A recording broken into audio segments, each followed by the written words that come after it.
نجيو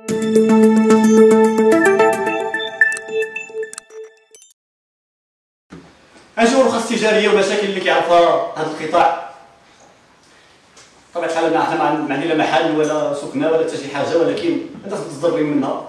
كنجيو حتى اليوم كيقولوا بريمي دابيتي ملي كانوا كيقولوا هاد الناس هادو كيخالفوا اين كانت السلطه اللي كيتسجلوا المخالفات ديالهم باش ما يوصلوش الناس. دابا خصهم صافي بريمي دابيتي عطيه الرخصه ديال كذا، عاد تقول واحد الدوريه عاد توقف له ديك الساعه اللي كيخالف كنوقفتي له مش دابا. فين كانت السلطه المعنيه بهذا الامر؟ غنجيو لأسوأ مشكل شفتو في حياتي، وهو منع المواطنين من انهم يدخلوا العدد ديال الماء والكهرباء. علاش؟ لانهم ساكنين في العشوائي. ابعد من ذلك اللي كيمشيو كيطيحوا الدار ديالو لانه بنى عشوائي. وملي كان كيبني العشوائي فين كان المعني بالظهر ديال العشوائي هذا؟